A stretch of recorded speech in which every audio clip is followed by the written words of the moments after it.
I was told I'm not allowed to ask if you're Gil-galad to be here, so we're not allowed to say that. That is like totally off Elven speech. I appreciate you working that in, though. Big change. It was written down that I was not allowed to say something as trite and ridiculous as that. So instead, we'll focus on this.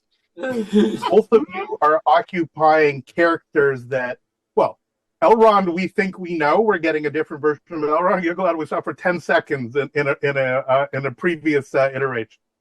Let's talk about inhabiting these roles and making them your own within this grander scheme. Well, you got the books. I mean, return to the source. In that sense, it is fundamentally like any other job. Trust the people you work with and the people that support you. And trust that Tolkien has created a world and a character that is dense enough to inhabit and explore. I mean, and embrace the pressure that you place on yourself, the pressure from fans, and the pressure and respect and responsibility that Tolkien's imagination demands. And you do those things and you'll be all right. Is there a fundamental, I know you went to Julia, is there a fundamental difference between doing Lord of the Rings stuff and Shakespeare? They're not dissimilar, especially for the king.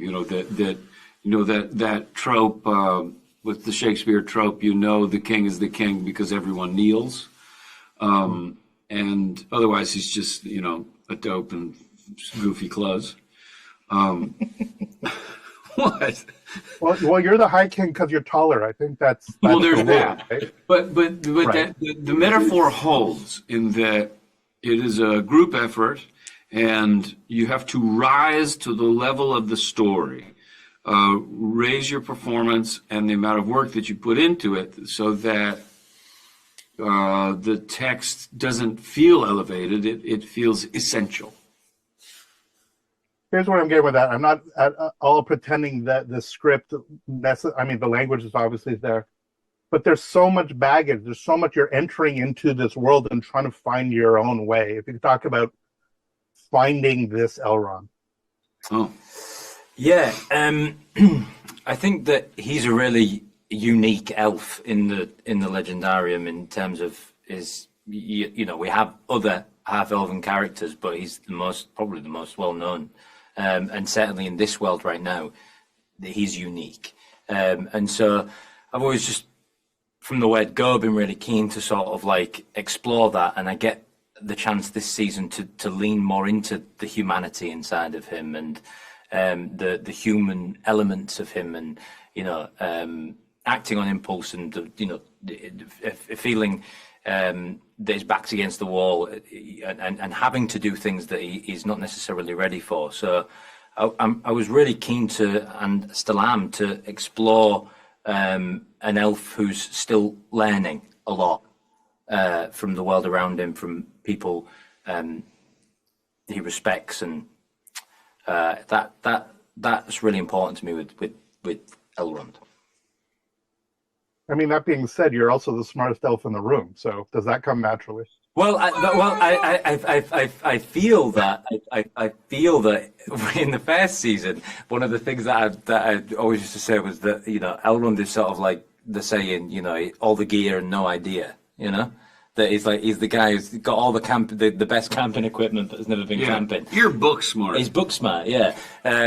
He's read a lot and he's learned a lot and he's observed a lot, but now he's having to put into practice stuff that he's really, really not ready for, especially anything that involves battle.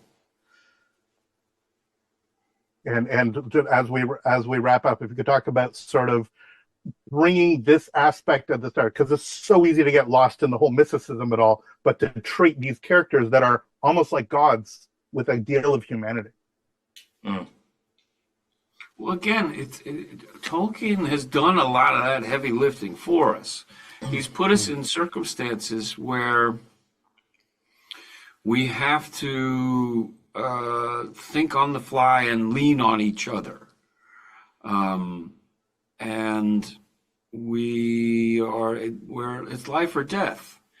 So much of an elf's life is, or lifetimes, you have space, you have time, you will see trees grow, you will experience thousands and thousands of years, but now we have to see them make a snap decision. There's something exhilarating about that. That humanizes the elves very quickly. And also, read Fall of Gondolin or any of the First Age books, and they I think for me, when I read those stories that he wrote in the First Age, it really challenges your, when you're reading about the Fall of Gondolin, like there's so much humanity in that. Well, they're young. They're in a state of becoming, and as are they in the Second Age. And Middle Earth is in a state of becoming. We've just forged the rings, for crying out loud. We don't know what they are and what they can do yet. And we're fallible. What's more human than that? Brilliant. Thank you so much. And they're very pretty. The rings are very nice. I'm sorry, Elrond, I think you end up with one later, but that's all another story spoiler. Anyway, thank you so much, guys. All the best, and enjoy the rest of this crazy press day. Oh, thanks, man. Thank you.